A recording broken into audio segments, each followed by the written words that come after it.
일을 하다 보면 특히나 또 묘하게 좀 잘 안 맞고 좀 껄끄러운 사람들이 꼭 있기 마련인데 대표님은 이럴 때 어떻게 이런 부분들을 좀 이렇게 헤쳐나가셨는지. 우선 이렇게 한번 생각해 보면 될 것 같아요. 일단 직장도 있고 뭐 외부도 있잖아요. 첫 번째 인간관계에서 가장 중요한 기분은 나를 되게 싫어하고 상처내고 하는 사람들이 있을 겁니다. 아니면 나를 되게 좋아하고 지지하는 사람도 있을 거고요. 물론 이 두 사람이 다 필요하긴 해요. 왜냐하면 사실은 되게 독하게 피드백해주는 사람으로부터 우리가 성장하거든요. 맨날 잘한다 잘하는 사람보다는. 그러니까 두 사람이 다 필요하긴 한데 그러나 만약에 의도적으로 나를 되게 싫어하고 상처내는 사람도 있습니다. 있어요. 세상에 제일 위험한 사람은 사람이에요. 우리 주위에서 보면 사람이에요. 얘가 나한테 상처를 내봤자 뭘 얼마나 내겠어요. 다 상처. 근데 이 나한테 되게 큰 상처를 주는 사람은 또 1년에 한 번 만나는 사람은 시간이 없어 상처를 못 줘요. 일단 상처를 내는 사람의 조건은 1. 자주 봐야 된다. 근거리에 있을 것, 나를 잘할 것. 이런 사람들이 상처를 냅니다. 대부분 그래서 가장 상처를 많이 주는 사람은 부모 자식 관계입니다. 두 번째 상처를 많이 내는 사람이 친한 친구 관계입니다. 맞아요. 그리고 직장 동료. 요 사람들. 그러니까 가까이 접하면 접할수록 감정이 섞이는 거잖아요. 뭐 시기, 질투, 섭섭함, 막. 이게 가까이야 생기지, 뭐 1년에 한 번, 지나가다 길 가다가, 섭섭해. 이런 일은 없잖아요. 그렇죠. 가까우니까 더 기대감이 있는 것 같아요. 그럼요. 그래서 더 실망하는 것 같고. 그래서 이런 사람들에게는 한 가지 기준을 본인이 정해야 됩니다. 내가 너무나 나를 끊임없이 상처 주는 사람은 더 이상 나를 상처 주기 전에 내가 그 사람을 잘라내야 돼요. 그러니까 인간관계에서 제일 우리가 잘못 배운 게 인간관계를 잘해. 그게 모든 사람에게 잘하는 것인 줄 착각을 한 거예요. 맞아요. 아니라고요. 내가 봤는데 이 사람은 왜 그런 사람 있잖아요. 강약 약강 같은 사람. 강한데 되게 약하고 막 온갖 다 하고 이러고 근데 막 약한 사람한테는 막 뛰어들고 막 있어요. 실제로 있어요. 나는 네. 그런 사람이 실제로 존재하나 했더니 있더라고. 내가 모든 인간을 다 구해낼 수는 없어요. 내가 인간관계를 통해서 여러분들이 인간관계를 통해서 모든 사람을 다 구해낼 필요가 없어요. 그거 목사님도 못하는 일이에요. 그러니까 아닌 건 멀어지십시오. 인간관계는 가까워지는 것도 인간관계지만 멀어지는 것도 인간관계입니다. 가족임에도 불구하고. 가족인데 나를 너무나 상처낸다.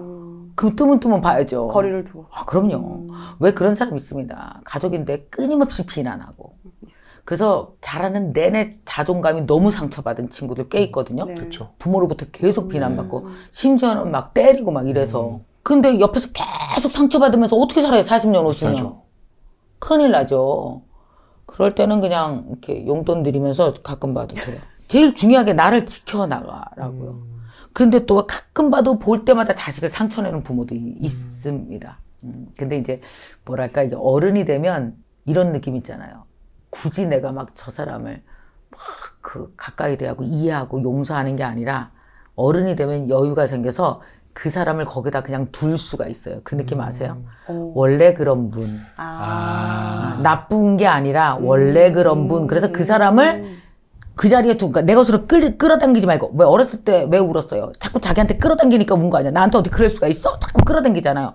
원래 그런 사람. 그리고 여기다가 이렇게 왜, 그 약간 불투명한 종이 하나 깔면 돼요. 여기다가 이렇게. 불투명한 종이 원래 그러신 분.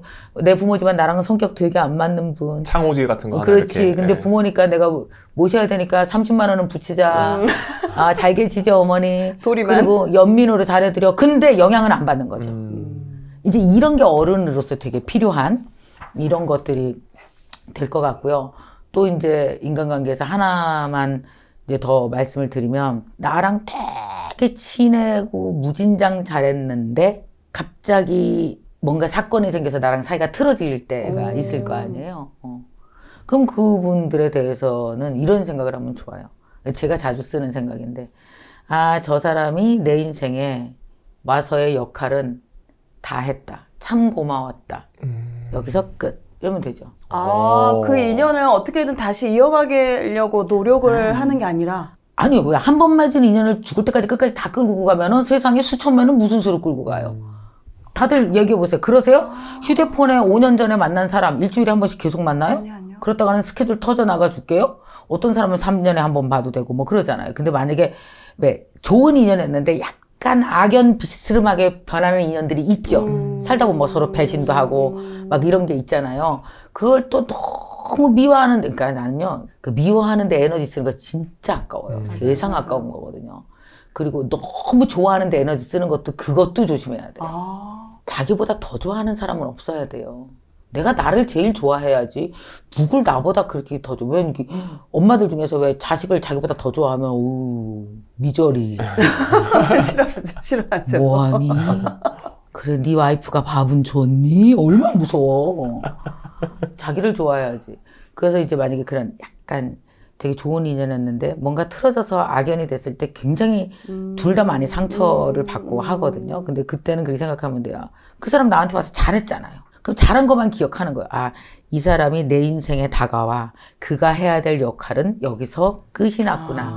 그래서 우리가 이렇게 약간 어긋났구나. 그러면 그것도 막 갖고 오지 말고 그 자리에 둬. 그냥 인정을 하는 거네요. 그렇죠. 그리고 나는 내 길을 떠나가면 되는 거죠. 인간관계를 너무 우리가 뭐랄까 이렇게 어른이 되면서 희생 위주로 잘못 세팅된 게 너무 많습니다.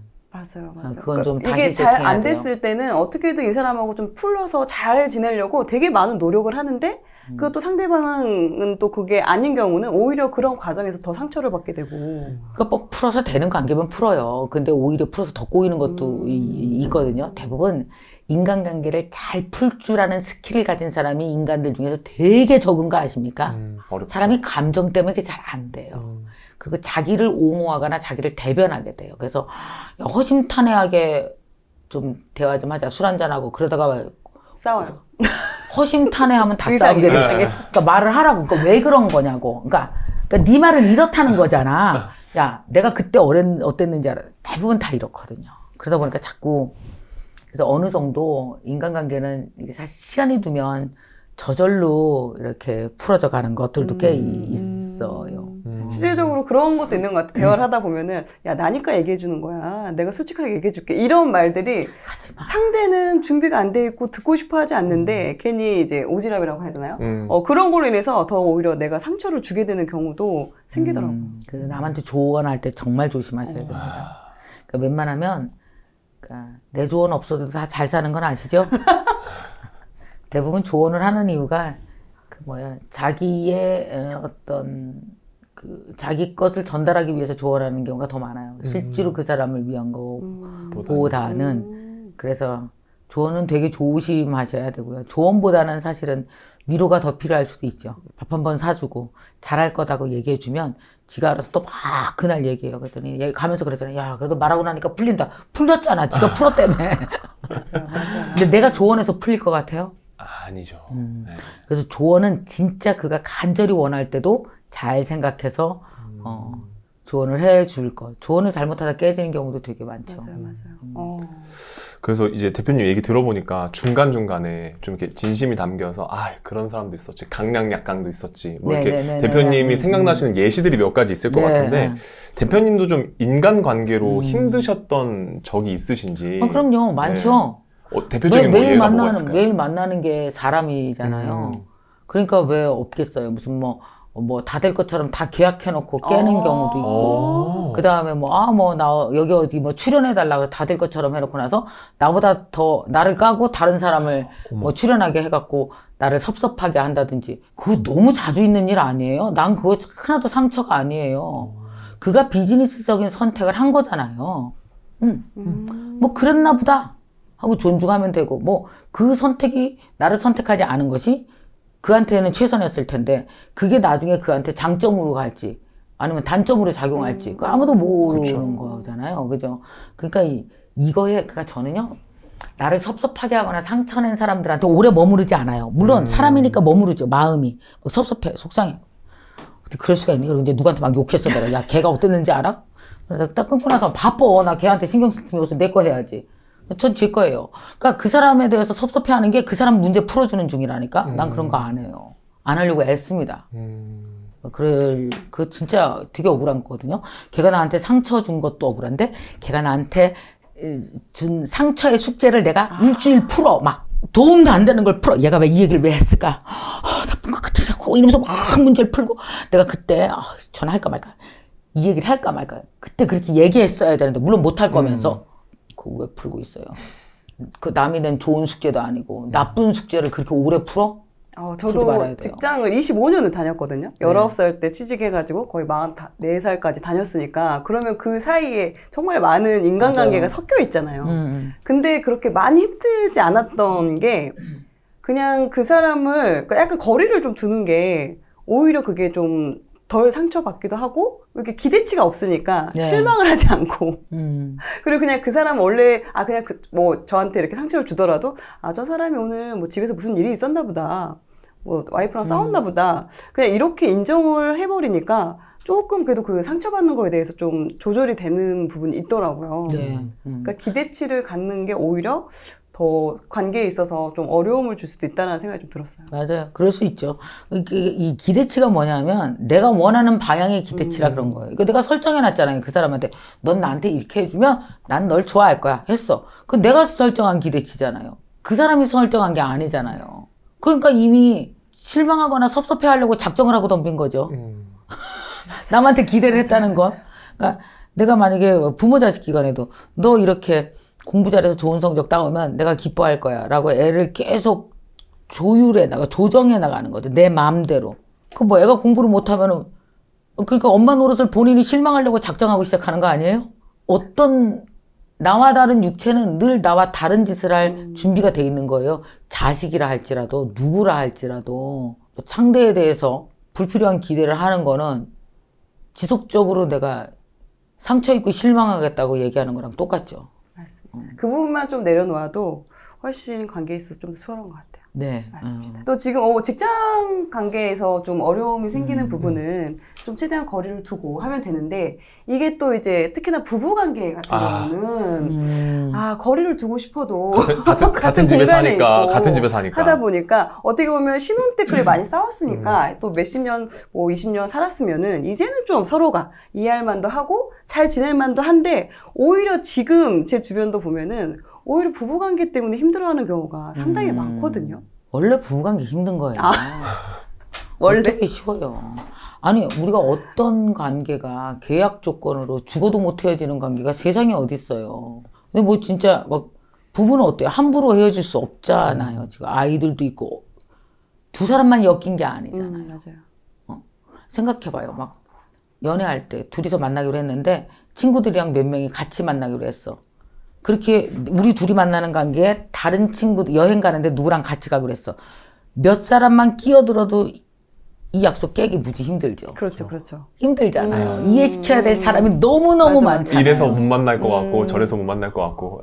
오죽하겠어요. 부부관계는. 근데 이제 부부가 함께 살면서 겪게 되는 많은 그 어려운 문제들을 둘이서 풀어야 되는 숙제가 엄청 많죠. 이제 일단 결혼을 하면 대부분들이 이제 뭐 결혼하고 아이 낳고 이러고 살다 보면은 아이에 대해서도 이견이 되게 많아요. 맞아요. 애는 이렇게 키워야 된다. 이렇게 키워야 된다. 돈은 이렇게 써야 된다. 부부가 성품이 똑같은 사람이 하나도 없습니다. 다 매번 다 의견이 다를 수 있잖아요. 이걸 이제 계속해서 조율해 나가는 거기 때문에 그래서 저는 정말 부부에서 제일 중요한 거는 그냥 뭐 연애할 때처럼 막 뭐든지 연애할 땐 좀 상태가 이상하긴 해. 뭐 늦게 오잖아요. 야, 좀 빨리 다녀. 좀 이게 정상 아니에요? 늦게 온 사람한테 빨리 다녀가 정상이지. 괜찮아 자기야 늦게 와도 돼. 이건 좀 비정상이잖아요. 1시간 전에 왔는데 아니야 1분 전에 도착했어. 그거 다 비정상이에요. 근데 연애할 때 우리가 비정상으로 해서 그 사람을 좋아하는 거예요. 근데 결혼 후에 다 정상으로 변하잖아요. 바뀌는 거니까. 참 빨리 좀 주면 너는 그거 어제 좀 챙겨놓지. 이게 정상이에요. 아니 어제 챙기라고 했는데 안 챙긴 사람한테 괜찮아 자기 안 챙겨도 돼. 이게 비정상이잖아요. 그렇죠. 그러니까 결혼 생활이 돼서는 우리가 다 정상이 됐다는 건 뭐냐면 비정상은 그걸 올해는 못하는 일입니다. 그때 한 번 한 거고요. 정상이 됐다라는 건 계속 할 수 있는 걸 하는 중이에요. 우리가. 그래서 이제 부부끼리 서로 그거에 대해서 적응해 나가고 이 사람은 원래 조금 느린 사람, 이 사람은 원래 충격을 받으면 빨리 좌절하거나 우울해하는 사람. 성품이 파악이 되잖아요. 이걸 가지고 60년 살아가는 거예요. 이걸 내가 가지고 살아가겠다는 생각이 없으면 자꾸 싸움으로 번지거나 비교하거나 왜 우리 집은 왜 이래가 되는 거거든요. 근데 우리 집은 왜 이래, 당신은 왜 이래라고 얘기하는 사람이 본인을 한번 생각해 보세요. 본인은 완벽한가? 본인도 이상해요. 다 그래. 원래 모든 사람은 다 부족하고 이상해요. 그런 사람들이 다 꾸려가면서 사는 거거든요. 그래서 이제 결혼은 저는 옛날부터 하나의 창업이라고 말씀을 했었어요. 결혼이 창업이거든요. 그러니까 말하자면 둘이 창업해. 그러니까 대주주 2명이 만났는데 막 자본금 없음. 시원찮아. 둘이서 그래. 다 그렇죠. 뭐 그때 스타트업이야. 근데 둘이 결혼해서 이렇게 살다 보면 막 직원이 점점 들어오죠. 그렇죠. 나오죠. 이 직원들 함부로 내보내지도 못해. 돈만 들어가. 무조건 30년이야. 연봉만 높아요. 연봉 되게 갈수록 해마다 점점 높아져. 하는 건 별로 없는 거 같아. 피크제도 없어. 그렇지. 막 500원짜리 아이스크림 먹던 애가 막 갑자기 5만 원 달라 그러고 막 연봉이 밑도 끝도 없이 10배가 뛰어. 막 이러면서 점점 해. 그리고 나서 그럼 얘네가 뭘 우리한테 나갈 때 뭐 갚냐. 그런 건 없어. 그리고 저 혼자 한번 돈 벌어보겠습니다. 이 말 듣기 위해서 우리가 30년을 해. 그럼 얘 나갔어. 그럼 얘는 계열사죠. 그럼 우리는 본사야, 이제. 응? 근데 본사도 앞으로 40년 더 멀쩡해야 되고, 계열사도 그래야 되고. 그러니까 서로가 서로의 도움을 주고받으면서 이렇게 이제 살아나가는 거잖아요. 그래서 보면은 부부가 색깔이 달라집니다.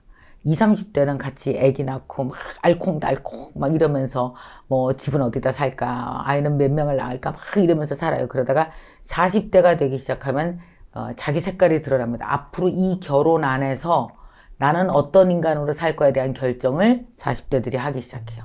남자는 직장 다니다가 새로운 사업을 한번 해볼까. 되게 어른다운 고민이 40대 본격적으로 일어나요. 이 결혼 안에서. 여자는 아기만 키웠던 여자가 나도 나가서 뭔가 해야 되지 않을까 라는 게 생기죠. 왜냐하면 그 집안의 견적이 나오거든요. 15년 살면 첫째 견적, 애 공부 더럽게 못함. 키워보니 나랑 똑같음. 뭐 이런 거 있잖아요. 나랑 다를 줄 알았는데 나랑 비슷함. 두 번째, 남편 손에 뭐 물을 안 묻히고 뭐 엄청나게 해준다. 매우 평범함. 이런 견적이 나온단 말이에요.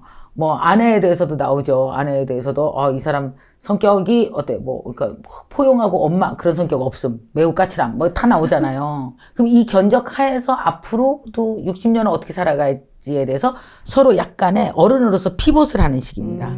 그래서 남자들이 40대 직장인들이 제일 많이 하는 고민이 뭐냐면 내가 여기 언제까지 다닐 수 있지? 그쵸. 이게 매일 하는 말이에요, 남자들끼리. 그러면서 술 마시고 나면 또 까먹어, 그 질문한 거.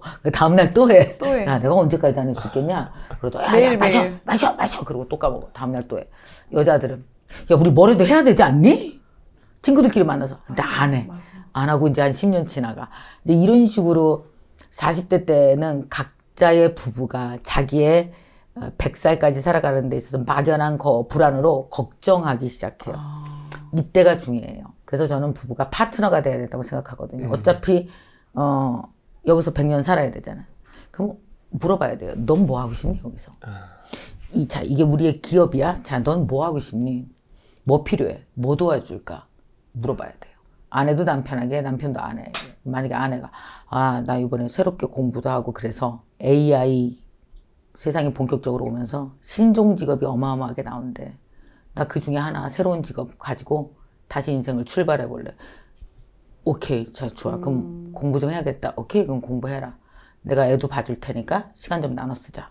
하고 남편, 당신은 뭐 하고 싶어? 나는 55세 때까지는 직장 그냥 다닐래. 근데 대신 나와서 옛날에 하고 싶었던 의자 같은 거 만드는 공방, 가구 디자인 공부하고 싶어. 너무 좋은 생각이야. 그럼 주말에 할까? 그래서 남편한테 돈 줘야 돼요. 자, 그럼 무슨 돈이 줄어들어요? 애 과외비가 줄어들겠죠. 애 과외비 줄여야죠. 아니, 왜 40대 어른은 왜 그렇게 10원도 안 쓰고 다 애만 써요? 걔가 뭐 이렇게 성과를 낸다고. 그러니까 정말 이게 집을 하나의 기업으로 보면 HR, 인사총무, 인사 부분에 직원 재교육에 전체 회사 매출의 50%를 쓰면 그 회사 망해요. 그렇죠. 원래 교육은 해서 금방 성과가 나는 게 아니에요. 10년, 20년 걸리잖아요. 근데 단기적으로 가장 역동적으로 돈을 버는 40대의 급여 중 5, 60%를 다 미래 20, 30년 후에 오는 거에다가 쏟아붓고 우리는 손가락 빤다고요? 무슨 기업이 그런 선택을 해요? 100년 기업으로 생각해 보세요. 가정을. 그러면 어때야 돼? 만약에 50%를 교육비에 쓴다. 오케이? 교육비 50% 너무 많아요. 그러면 저축할 돈이 없습니다. 그 만약에 30% 쓴다. 그러면 어떻게 해야 돼? 20% 애한테 썼다 쳐? 그러면 10% 중에 5%는 아내와 남편이 공부해야 돼요. 우리 금방 얼른 뭔가 시작해야 되니까요. 그래야 집안의 위기가 안 닥치죠. 그런 걸 안 하니까 뭐 세상 변할 때마다 집이 위기야. 코로나 닥쳐서 야 막 우리 오프라인에서 장사하고 있었는데 야 그래서 문 다 닫으래. 야 그럼 우리 온라인 어떻게 가지? 아무도 몰라. 부부 중에 누구도 온라인이 어떻게 가는지, 스마트 스토어가 뭔지, 뭐 오픈 채팅방 활용해갖고 뭔가를 뭐 하는 것도 아무것도 몰라. 그럼 바로 위기잖아요. 생각해보니까 정작 부부간의 현실에서 얘기할 때는 얘가 혹시라도 하고 싶은 걸 할까봐 하고 싶은 걸 배우자가 할까봐 걱정이 돼서 덜컥 시작할까봐 하고 싶은 걸 해버릴까봐 왜 그게 걱정이에요? 이제 원하는 거는 이제 벌이를 계속 소득을 계속해서 꾸준하게 벌어오기를 오랫동안 회사 생활하기를 바라는데 뭐 하고 싶어 하면은 나 하고 싶은 게 있지. 그래서 그걸 덜컥 해버릴까봐 이게 겁이 나는 경우도 있거든요. 그렇죠. 그 두 가지 맞아. 진짜 그 중요한 게 얘기하셨는데 그 얘기를 까놓고 더 해야 된다고. 안 그러면 그냥 말 안 하고 그만둬요. 말 안 하고 그만둔다고요. 오래 앓고 있다고. 왠지 아세요? 자존감이 떨어진 날 사표 냅니다. 왜냐하면 난 죽어라고 일했는데 부인으로부터 평가도 못 받는 것 같아. 그리고 매달 월급 갖다 주면 맨날 50만 원, 100만 원 못 알려다고 찡찡찡찡 거리는 게 20년이야. 얼마나 이 남자가 자존감이. 죽어라고 했는데 아무리 해도 안 되올 때 오는 게 뭔지 아세요? 번아웃이요. 번아웃이 왔을 때 사람들은 되게 느닷없는 선택을 합니다. 그리고 집에 딱 왔어. 집에 와보니까 막 열심히 내 돈을 쓰면서 공부하는 놈이 나를 그렇게 싫어해. 중학교 2학년 되니까. 아버지가 제일 꼴 보기 싫대. 얼마나 허무한지 아시겠어요? 억울해. 너무 억울하지 않겠어요? 20년 직장생활 했어. 아버지는 맨날 5,000원, 10,000원 쓰면서 그것도 아껴 쓰려고 애써. 부인은 집에 와 보면은 뭐 왜 늦게 들어왔냐? 왜 술 먹고 들어왔냐? 당신은 뭐 하는 거냐? 50만 원 또 없다. 이거 어디 가서 꿔야 되냐? 그러니까 어떤 느낌인지 죽으라고 해도 맨날 모자르고 부족하다는 소리를 매일 듣는 게 자존감이 떨어지죠. 거기다 아이들까지도 나를 인정하지 않아? 얼마나 외롭겠어요. 이럴 때 느닷없는 선택을 한다니까요. 그래서 물어봐야 돼요, 남편한테. 괜찮은지. 아내한테도 물어봐야 돼요, 괜찮은지. 우리 미래를 같이 대비하자. 이렇게 해보자. 30만 원 주고 50만 원 주고 가르쳐봤자 성적 5점 더 오르는 걸 그걸 그렇게 길을 쓰고 5점 더 올라봤자야, 그거. 잘 생각해야 돼요. 그리고 애들 공부는 20살부터 50까지 지가 스스로 계속 하는 거지 20살 때 성적으로 평생 인생 풀려? 안 풀려요. 계속 풀어나가야 돼요. 뭐 이런 부분이 있을 것 같아요. 그럼 부부간에는 그래도 이것만은 그래도 하지 말아라 하는 게 있을까요? 이것만은 기운 빼는 거는 하지 말아야죠. 기운 빼는 거. 뭐냐 그러지 않아도 기운 빠져요. 자존감 떨어뜨리는 말. 매일 사는 게 기운 빠져요. 그래서 이걸 해줘보다는 뭘 도와줄까라고 물어보는 게 정말 필요한 것 같아요. 내가 뭘 도와줄까? 이제 저희 남편도 조금 있으면 이제 은퇴잖아요. 다들 이제 60 넘으니까 우리 동창들 다 은퇴거든요. 대부분 아내들이 우리 동창회를 나갔더니 은퇴하면 뭐 할 거야? 라고 자기한테 물어봤대요. 자기는 너무 대책 없는데. 40년 열심히 직장 다닌 사람한테 왜 또 다그치지 뭐 할 거냐고? 우리 어떻게 사냐고? 안 그랬으면 좋겠거든요. 저는 물어봤어요, 남편한테. 너 뭐 도와줄까, 은퇴하면? 너 뭐 해주면 좋겠어? 그랬더니 돈 달라 그러더라고요. 그렇게 큰 돈은 아니었고요. 뭐 하고 싶은 게 근데 있대요. 너무 현실적인데? 뭐 현실적으로 어쩐지. 일단 뭐 하고 싶으신 게 있는 거 아니에요? 밖에서 만나자 그러더라고. 원래 집 말고 부부가 집 말고 밖에서 보자 할 때는 딱 두 가지밖에 없어. 돈 얘기 아니면 뭐 섭섭한 거 있는 거야. 뭐 자기네 집 얘기하거나. 그래서 이렇게 뭐 알았어 나가봤더니 그래도 너무 나는 뭐랄까 고맙고 훌륭하다고 생각했어요. 왜냐하면 은퇴 후의 계획을 쫙 나한테 브리핑을 해주더라고요. 그러니까 돈이 필요하다는 거는 무언가를 계획하고 있다라는 거잖아요. 너무너무 좋죠. 물론 자기 돈이 있죠. 근데 뭐 좀 모자른 게 있었어요. 내가 좀 도와줄 일도 있고 그래서 기꺼이 도와주죠. 생각해봐요. 그 20대, 30대 초반에 결혼해서 그 젊은 남자가 본인도 꿈이 많고 하고 싶은 게 얼마나 많아. 스킨스쿠버 다이빙도 맨날 매주 다니고 싶고 맨날 뭐 자동차도 몇 년에 한 번씩 바꾸면서 막 수리도 하는 거 뭐 너무 재밌는 거 하고 싶고 하고 싶은 거 하나도 못 했잖아. 이 30대 그 젊은 남자가 얼떨결에 아빠 돼갖고 저도 지가 아빠 돼서 어떻게 되는지도 모르고 얼떨결에 된 거 아니야. 가엾지 않아요? 30년간? 좀 도와줘야 되잖아요. 60 이후에 본인답게 살 수 있게. 그거 누가 도와줘요? 대부분 60대면요 다 고아예요. 없잖아요. 부모가 다 돌아가셔갖고. 그렇죠, 그렇죠. 다 고아예요. 그럼 누구밖에 없어? 배우자밖에 없어요. 세상 믿을 사람이. 그러면 남편을 아내가 돕지 않고 아내를 남편이 안 도와주면 그 고아들 어디 가서 손을 벌려요. 손 벌릴 사람이 부부밖에 없는데. 그래도 나한테는 손 벌리게 늘 오픈해 놔야 될 거 아니에요. 나한테도 손을 안 벌리면. 밖에서 그 얼마나 불쌍해 남자들끼리 모여갖고. 그렇게 생각해요. 저는. 도와줘야 돼요. 그냥 오래 살면 다 자식이야. 자식이야. 명심하겠습니다. 네. 저 아직 안 했으니까. 안 했어요? 예, 아직 안 했습니다. 네. 예, 명심하겠습니다. 친구, 그리고 직장 동료, 부부, 저희가 이제 여러 가지 살면서 겪을 수 있는 관계들에 대해서 얘기했는데, 이 세 가지 관계들을 모두 통용할 수 있는 인간관계에 딱 한 가지 원칙이 있다면 대표님은 어떤 걸 꼽으시고 싶으세요? 제가 되게 자주 쓰는 말이 있습니다.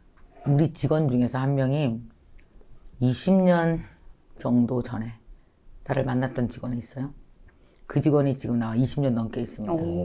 근데 한 번 나한테 맥주 한잔 하니까 옛날 얘기를 하는데 자기 평생에 자기 머릿속에 떠나지 않는 사진 같은 게 하나가 딱 있대요. 어렸을 때 뭔가 나한테 하나 이렇게 뭐 교육과정 이렇게 짠 걸 갖고 왔을 때 내가 뭐래 너 어떻게 이렇게 훌륭할 수가 있니? 근데 자기는 훌륭하다는 말은 이순신 장군 같은 분한테나 우리가 훌륭하다. 맞아요, 맞아요. 너 되게 잘했다. 위인한테나 하는 말이잖아요. 훌륭하다. 네네네. 근데 제가 훌륭하다고 했다는 거예요. 너무 충격을 받고 그때 하늘을 뛸 듯이 기뻤고 일기장에 써놨대요. 나는 훌륭한 사람이야. 근데 그 후에 나랑 계속 있으면서 얼마나 섭섭할 때가 많겠어요. 나랑 또 일 때문에 힘들고 막 짜증날 때도 있고. 수 없지. 근데 그 얘기를 했어요. 제가 대표님 곁을 떠나지 않고 오래 20년간 있는 이유는 그 말 하나 때문입니다. 아무도 나한테 지금까지도 훌륭하다고 말하지 않습니다. 내가 되게 잘 쓰는 말이에요, 근데. 나 우리 애들한테도 어떻게 이렇게 훌륭할 수가 있어? 우리 아들 훌륭한데. 뭐 이런 말이요. 저는 그 말이 되게 좋아요. 사람을 훌륭하다고 칭찬해 주는 거. 정말 저도 살면서 훌륭하다는 얘기를 들어본 적이 없는 것 같아요. 들어본 적 있어요? 없어요. 그리고 이 얘기 들으니까 괜히 그냥 또 감동스러운 느낌. 누가 이렇게 나한테 훌륭하다고 얘기해주면 저도 그 사람을 위해서 정말 내 인생을 바치고 싶을 정도로 눈물이 막 그런 진짜로. 왜냐면 너무 감동적이에요. 훌륭하다는 얘기를 들어볼 일이 정말, 없으니까. 예. 가끔 해줍니다. 나는 진짜 칭찬을 너무 훌륭한데 그러면요 다들 이렇게 뭉클해지는 것 같아요. 그러니까 막 이 바닥에 있던 자존감이 훅 이렇게 올라오는 그런 느낌인 것 같아요. 보통 뭐 잘했어 뭐 이런 이야기는 괜찮네 맞지만 그 훌륭하다는 이야기는 내가 그 얘기를 누구한테 많이 듣고 컸는지 아세요? 우리 아빠요. 나는 너무너무 자주 들었던 말입니다. 그래서 나는 그 말을 쓰는데도 그렇게 뭐 이게 어색하지 않았어. 우리 아버지가 전화하면 어휴 내가 좋아하는 우리 훌륭한 미경이가 전화가 왔어요 그러거든요.